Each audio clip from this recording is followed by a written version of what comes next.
let the good kids fresh run craft around. food. Yeah, let the feral kids go.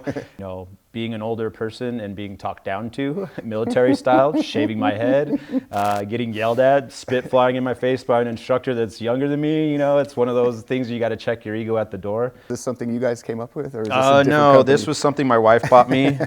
This is, what is this, a grunt style shirt? But yeah, I was like, this is fitting. It's a pork. Get ready for hot takes and insight from local industry experts in real estate, business, and lifestyle. He used to play ball with the Padres. He played hockey for the Lobos. Now they're crushing it in the real estate game. Together, they'll showcase the best of the Duke City. This is All About YouABQ. That's right, it is all about YouABQ. Now, the goal of the show is to highlight the best of our city's industry experts in real estate, culture, and lifestyle so that you walk away with some value and feeling inspired. Now, the way we like to do that is to answer the questions you may have or interview the guests you want to see. So we invite you to join the conversation. You can reach out on our social media tag up here or join our email list to get some timely tips about our community and real estate market. And I am Skip Adams, owner of Sold by Skip Real Estate Brokerage here in Albuquerque. Today I'm joined in studio by Josh Romero of Swine Hiney Food Truck and Catering. Swine Hiney, dude, is just a pork butt kind of guy. Josh, dude, thanks for showing up today. Thanks for having me, Skip. It's cool to have you, spend some time downtown. I know it's easy to get lost with GPS and everything, but we're glad to have you here and hear more about your story with Swine Hiney. Yes, sir. So born and raised Albuquerque, give me your backstory. Born and raised in Albuquerque. Coming from a foodie family, just food was always what brought us together. Food was, what we always look forward to. We always joke about, when we're making food, what are we going to do next? What's the next event we're going to make food at? So it never gets boring. But yeah, born and raised here. Just love the culture of our city, the food. I have friends from all over the country, and they brag about our food everywhere they go. So I know we're top of culinary when it comes to that. Yeah, I agree with you on that. And I think so many times people come to town and they're expecting to have Mexican food, or like they're used to Baja, Mexico, which is just like just onions and cilantro and like a tortilla, and you're just like, yeah, that's kind of it. Let's put a little bit more effort into our new Mexican food. But I think it speaks true to a lot of people locally that food is what brings the family together, and those recipes are handed down generation to generation. Would you agree? So when it comes to red versus green chili, I have the take that green chili is for tourists and the red chili is for the locals. And I say that just because I think families have their own red chili recipe that you actually have to cook and simmer and put the right amount of meat into it and pass that down. What are your thoughts on that? I'm a Christmas guy, man. Yeah. They're so good. I mean, our green chilies are red chilies, obviously, so they're just a little aged, right? But the way we do green chili, yes, you could chop it up fresh, but I do a sauce with it, which is, onion, garlic. You get your similar seasoning that you do in red chili. So you could, tailor it, make it your own, but I like both, man. I'll douse that stuff until you can't see what I'm eating. So isn't that funny? I went to Mary and Tito's for lunch with my dad. It's like his favorite spot or whatever. And I got a side of the red, a side of the green, just to nibble on. And by the end of it, I was just like, I finished my meal and then I was just grabbing chips and just like basically just shoveling red and green into my mouth to the point where I was like, dude, I got to stop eating, man. This is going to kill me today. Yeah, hurt yourself, man. I know, it's funny like that. But so talk a little bit more about, so which high school did you go to? Like what part of town did you grow up in? I grew up on the west side, Yeah. So went to West Mesa High School.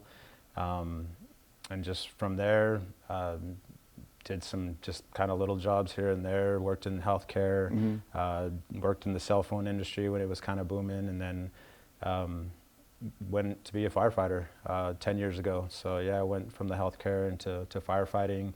And then the culture in fire, which I'm sure a lot of people know, is food. It's getting together for chow. Who's going to cook, who's going to shop. So yeah, it brings everyone together. That dynamic, the strength of that brotherhood is all about eating, right? We I would imagine it's a little bit of a frat house there because there's a lot of downtime and waiting for the next big event. So I would imagine you got to take pride in cooking, and you get razzed if you bring something shitty to the table. The boys are like, "Hey, come on, man, we got to do better than this." Absolutely. Hot dogs on a stick or whatever. Brats and tots, that's the joke. Really, brats and tots, man? But no, we do $5 a meal, so guys clearly can't complain, right? Yeah, it's on a budget. Yeah.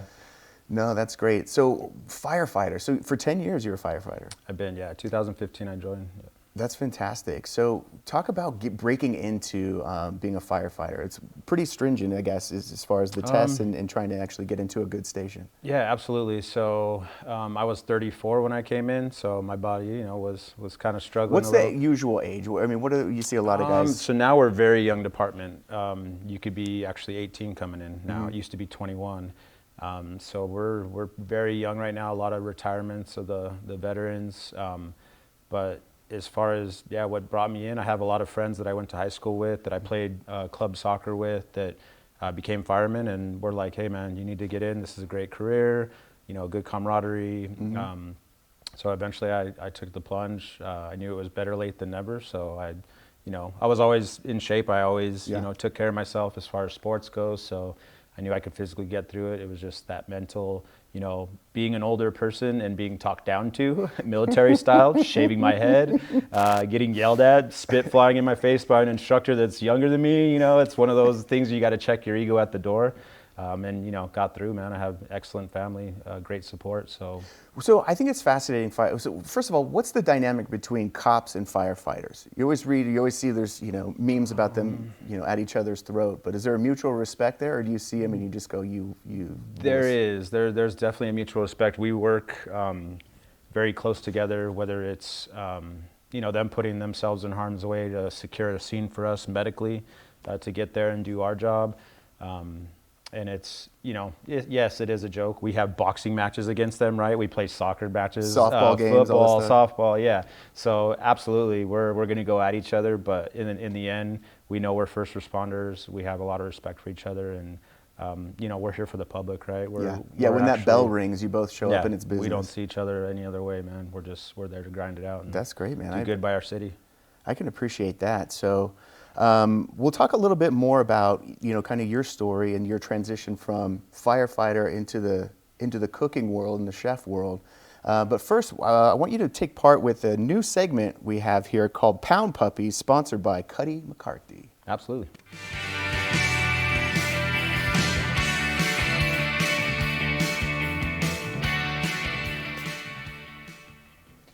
This Pound Puppies portion of your YouABQ is sponsored by Cuddy and McCarthy Law Firm. He doesn't say much, just looks up slow, one gentle eye, soft and low. There's kindness written in his face, and his quiet, a need for grace. Mr. Winks, they call him so, a name as sweet as the love he'll show. He flinches still from shadows past, but love, he learns, can heal at last. He's timid, yes, but brave inside. A little soul with so much pride. He's weathered storms and lonely nights, yet still believes in morning light. All he asks is something small, a place to rest, a gentle call, a hand to trust, a heart to keep, to guard his dreams while he sleeps deep. For Mr. Winks deserves to know that even hearts with scars can glow. One droopy eye, one shining soul, a good, good boy who'll make you whole. If you want to adopt Mr. Winks, Cuddy McCarthy will pay adoption fees because Cuddy cares. Contact Amanda Garcia with YouABQ to coordinate. Nailed it. Fuck yeah, dude. Mr. Winks, Did you bro? write this? We got people for that. That's great, huh? Mr. Winks, dude, coming up on the greatest hits list right there. Yeah. That's great. So one thing I always want to talk about. So you transitioned from firefighter into a small business owner, family-run, family-owned and operated food truck. And I think that's fascinating. And one thing food trucks I feel like they come in waves. There's a big resurgence of food trucks. A lot of them die off and then some new ones come in. But one current event that's happening here in town, and we'll dive into your story, but the Great New Mexico Food Truck and Craft Beer Festival is happening November 22nd, 2025. So the 10th annual festival is back at Balloon Fiesta Park. 30 plus food trucks, craft beers, live music, artisan market, Saturday the 22nd, 12 to 6. And these are fun events that they throw, and I think they throw a lot of cool events at the Balloon Fiesta Park. But whenever it comes to like a big event like this with food trucks, I can get overwhelmed because it's like you walk in and you go, well, shit, how many lunches am I going to eat here? Which one do I try? But what's been your experience going to, you know, food truck events like that, whether you're selling food or just experience, you know, walking through? Yeah, so you always want to, you know, look for something. Everyone has a different palate, right? So I try to stay away from the New Mexican style food because that's what we get that everywhere. Here, yeah. So you look for, you know, I like the Asian fusion stuff. I like, you know, there's a good Jamaican jerk chicken stuff, like, you know, things that are not usual that you're going to find here around the way, right? But these festivals are awesome because, number one, our weather's amazing right now. Everyone wants to be outside. You can't go wrong with a good beer and some, you know, let the good kids fresh run craft around. food. Yeah, let the feral kids go. But yeah, for me, we've always, since the food trucks have come into the city, we've always looked where are they going to be. Let's go support them. Let's see what's going on out there. Yeah. Because definitely you put your heart and soul into this stuff, man, and you want to see it pay off. And even just that one person that comes up, gives you a good word, makes it all worth it, man. Yeah, I think as a small business owner, that's kind of the premise of the show, is like show some things that are small, local here, Albuquerque. And anytime you're running a small business, it's, you know, that word of mouth, like you said, is the one thing that goes so much further.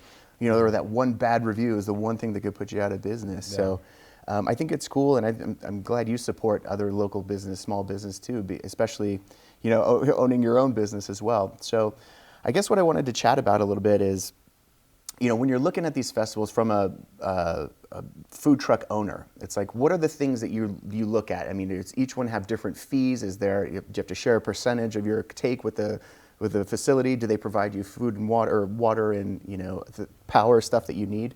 And how do you know, what are some things you look for when you're negotiating terms on, you know, maybe parking at a big event like that?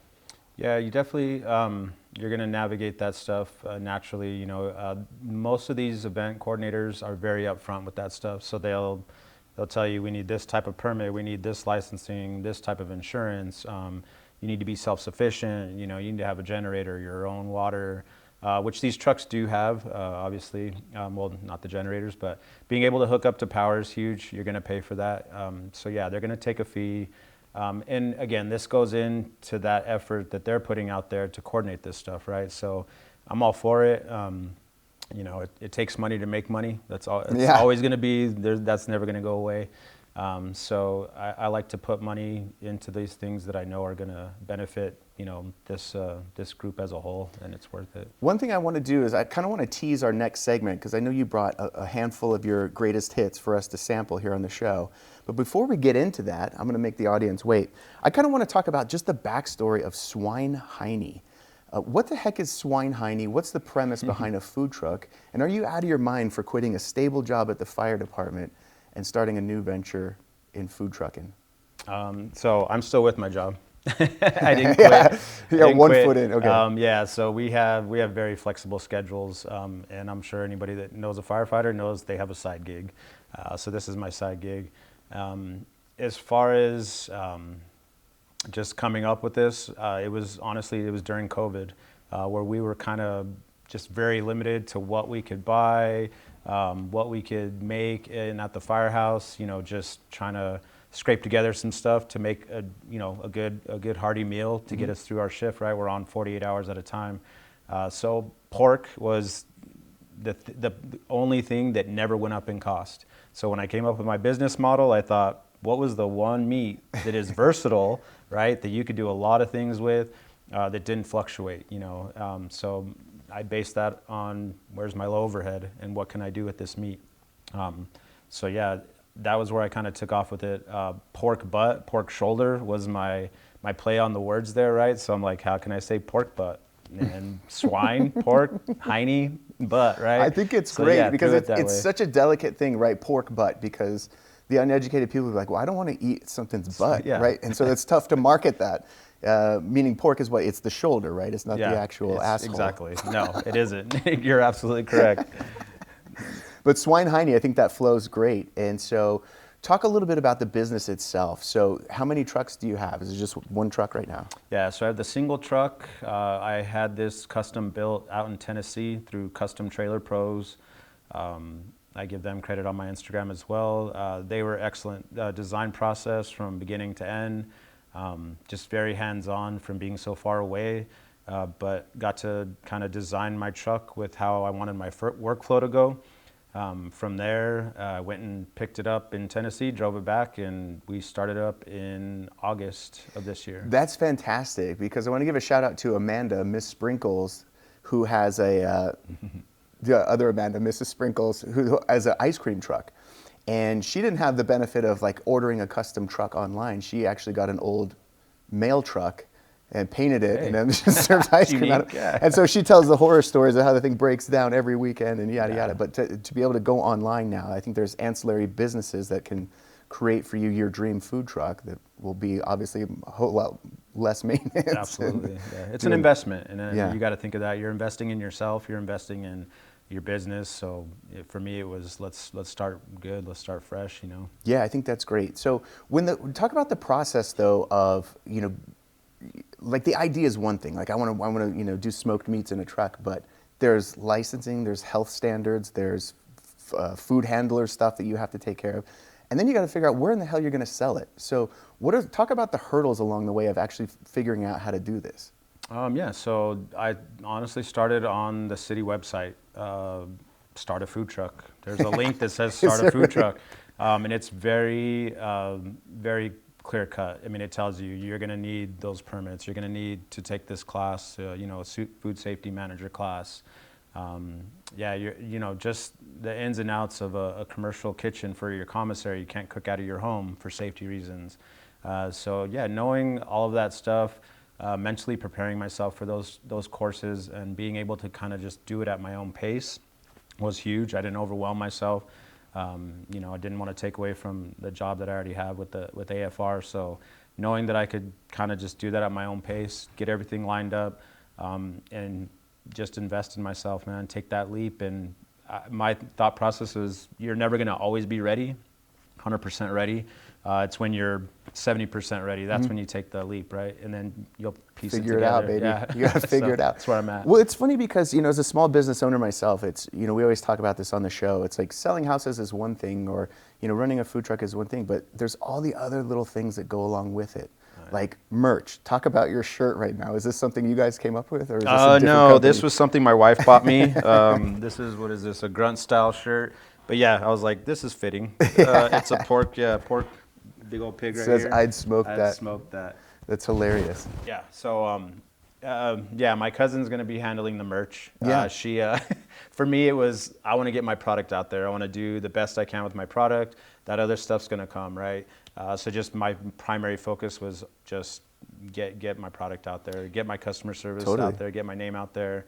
The rest is going to come. So yeah, it's one of those things, like that's the fun part, but then there's, now you got to figure out how to file business taxes. You have to have a business insurance, and then you got to figure out, oh fuck, we got to be on social media too. Yeah. And then I got to figure out where's the next event, and I got to book that event, and then I got to. So it's not just like, hey, let's go smoke some meat. It's you're a whole machine now. It's busy. Yeah. We launched the social media, and my wife's the social media person, and she's in the truck with me too. So like our social media isn't very live because we're so busy, we almost, I think at this point we're like, who could we hire to do it? That type of thing. Just cause we're just nonstop. Well, that's the benefit of having a family run business, right? Is that you've got cousins and you've got people that can step in and sling some buns around or whatever you need to do, or take over for booking gigs and shows to come on. So I think that's awesome, and I think that's really a cool story about Albuquerque too, because a lot of families have that same thing where I rely on my mijo to come help and mom and dad, and it's been awesome, man. Yeah, it's fun. Okay, well, great. Well, stay tuned to the next segment. We're going to put together a little bit of your greatest hits and kind of walk through let's talk about some swine hiney and put some hiney in our mouth. So stay tuned. This is YouABQ. Hey, welcome back to YouABQ. I'm Skip Adams, owner of Sold by Skip, a real estate brokerage here in Albuquerque, hanging out with Josh Romero of Swine Hiney Food Truck and Catering. And if you're just tuning in, man, you're in time because we're about to throw a munch down on some Swine Hiney classics. But Josh, wanted to chat with you real quick. So take me through what I'm looking at right now. So it's a basket. It's got red. Seems like everything New Mexico that I can't wait to enjoy. Yeah, so this is our Burke Hiney. Everything's a Hiney. We got the Sammy Hiney, Burke Hiney, Cajun Hiney. So tacos, barbecue. This is our New Mexico flair. So we got some fresh fried flour tortilla chips. Wait, so talk me through that, because these are the best chips. I mean, I love them. They're like light, hollow, crispy, fluffy. So what am I looking at? These are flour chips? Yeah, New Mexico Tortilla Company. I always buy local tortillas, but yeah, just cut them up into chips, fry them up, salt them a little. They're like little sopapillas, the way they fluff like that. So yeah, that's our base. Going with our carne adobada, some good red chili. Walk me through your carne adobada recipe. All right, so yeah, the red chili is our fresh red, man. It's I do either crushed red or I'll do the pods, boil them down. Either way, they're going to be our local red. And then got to go in with your spices, man. Your fresh onion, garlic, cumin, oregano. So yeah, onion And powder, how long do you cook it down? How long does it take you to make your? So I do smoke initially on this. A lot of people cube their meat and pan sear it. I smoke the pork and then I cube it, and then I'll braise it with the red chili. So that's the gist of that. Yeah, low and slow, man. Usually 2 to 3 hours. Tighten up that chili, make it get into all those fibers of the meat. And then I go in with the green chili queso. So you are going to get a little red and green in there. I get my green chili from Chavez Farms up in Los Lunas. Okay. Shout out to Delilah. She peels and bags my chili for me. Oh, that personal touch. Oh man, it's twice the cost, but if you know what peeling chili is like, unless you got an army, it's worth every penny. So yeah, green chili queso on there.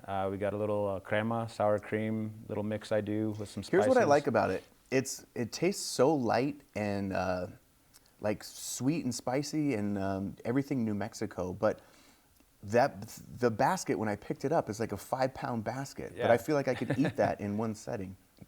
So that's awesome. Yeah. So, okay, take me through it. First-time visitor at Swine Hiney. How do I order like a pro? Like, walk me through the process. If I'm just walking up there like, what the hell is this thing? Yeah, How do I so order? I want to order like, I want the top notch off the item or off the menu items. So yeah, like I said, everything's got Hiney. It's always funny to hear people come up. Let me get the Burkey, and they're like, nope, you got to say it. Let's say it together, you know. But yeah, so you kind of get the feel. Everyone loves nachos, right? So most people, because it's shareable, will say, you know, what can I share with my husband or my friend, whatever. I go with nachos, man. You know, nachos are fun. They're messy, you know. But yeah, you get that good red chili in there, which is different. A sandwich is a sandwich. I mean, I do a little different, right? I do a jalapeno slaw that I like to top my pork with. I make my own sauce, my own barbecue sauce. So, but yeah, as far as just giving someone the rundown, I say, you know, what are you looking to eat? What do you like? Because it's, you know, barbecue, you got tacos, you got the nachos. So most people kind of know for, you know, give me 2 of whatever. Yeah. Give me 2 of whatever your top sellers are, and we dish them out. So That's great, man. So this has a lot of flavor. I can only imagine what the tacos taste like. And then what's your number one seller? Like, obviously nachos are a crowd pleaser. The sandwich. Everyone knows what a pulled pork sandwich is, right? So it's it's the whole comforting thing to them. Like, I know what I'm going to get type of thing. So yeah, that's a big seller. We serve that with seasoned fries, but it's a knife and fork sandwich. You can't pick it up. Yeah. If it doesn't, a lot of meat. Yeah, if it doesn't get all over your face, there's a lot of meat. A lot of sauce, a lot of slaw. So yeah, it's a fun one. But that's our big seller. I heard you make a pretty good sandwich. What is it? One of the top 25 sandwiches or something in town? Yeah, we were recently get some shout outs to the ABQ mag. We were one of the, I forgot her name and I apologize. She came out to the truck And she said, I'm doing a segment on a sandwich. Let me test your sandwich. And right away, she loved it. So I was like, absolutely, you could put my name out there.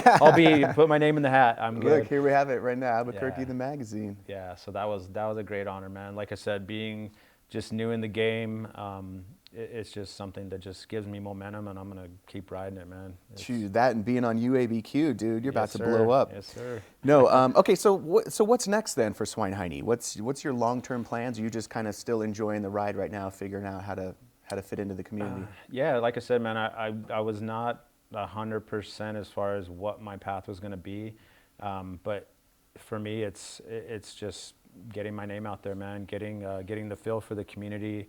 And I really want to start doing more catering. So catering, whether it's out of the food truck or just, small, big private events. We do weddings, anything like that. So yeah, just doing it on a bigger scale, reaching out to a wider group. So when it comes to events like that, how do you plan your weekly route with a food truck? I mean, is there a service that gives you a newsletter that says, hey, there's these events coming up, or do you just throw a dart and say, I'm going to this park today and hope people show up? Yeah, I usually, I'll look it up. So I'll look any upcoming events in Albuquerque, food festivals, things of that nature. But there's a lot of companies out there now that will kind of guide you through that. There's ABQ Foodies, food truck services, which, they do all the legwork for you. But it's just, really just doing the homework, looking what's out there, what the logistics are that you're going to have to gather and get through it. But so you've cooked for firemen, you've cooked for the public. And these are all your recipes. I mean, you're shooting straight from your own palate, going, no, we need more red here. What's one unexpected ingredient or technique that you passionately defend? That you say, this is trust me, you guys are gonna love this. Anything New Mexico, right? Because it's so different from anywhere else in the world. Absolutely, man. I'll throw my green chili sauce up against anybody. It's a smoked pork green chili sauce. Yeah. But yeah, a lot of people, I just want my sauce. I don't want meat in it. I'll put meat in the side, whatever. But when they try it, they're sold, man. The light bulb goes off, right? So with all these foods, I mean, you're born and raised Albuquerque. We talked about red and green, but what does home taste like to you? Like, I know in the winter time, I'm just like, it's pozole season, and that makes me feel home. But it's like when my dad makes his enchiladas, it's like, I feel like now I'm at home, Yeah. What's that one flavor that says Albuquerque? Pozole. So now that you said that, recently in our last event up in Bernalillo at the soccer complex, we had the Gaylord Shepherd tournament up there, and I knew it was going to be cold, so I whipped up my pozole, which the secret ingredient I can't tell you, but it's a hit. It's from my grandma, so our grandma was big on it. But yeah, it's just things like that you just remember the smell of that cooking and family around.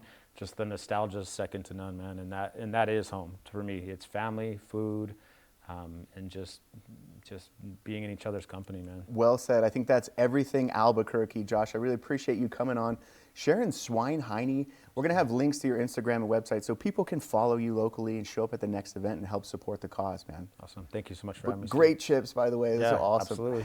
Enjoy. Coming up next, here's why you're going to want to stay tuned. It's everybody's favorite, Skip's Tips. This is YouABQ. Oh. Shout out Josh Romero at Swine Hiney. Get yourself a nice Hiney, you know what I mean? Just put it in your mouth. You want to watch me go slow? All right. Enough bullshit here. Skip's Tips. Anything that saves us time, makes us more money, allows us to have more fun in real estate or in real life. The biggest mistake I see buyers making in this market is working with one of these national banks. I won't name them, but they're the big bank brand. And guess what? They are going to absolutely fuck up your deal. Here's what I mean. Deadlines are important in a real estate transaction. And for whatever reason, some of these lenders that are corporately owned have their own timelines. They don't answer phone on the weekends. You can't email them directly. And anytime you call them, it just goes into the tree where you have to press 9 and press 9. Case in point, it adds days and time to the transaction. We just had to delay a closing because the people at Chase Bank don't answer the phone. And so the processing time sucks. Point being, use a local lender because local lenders are familiar with our processes here, answer their phones, and work on the weekends. They'll actually trim time off of the transaction and ensure that you stay within your timelines when purchasing your property. So don't be a knucklehead. Keep it local, support Albuquerque and our local lenders. Oh, share this with a friend and tell them Skip said so. Oh, yeah. Oh yeah, every Wednesday night, Sunday morning on the Education Channel, worldwide on YouTube. This is all about YouABQ.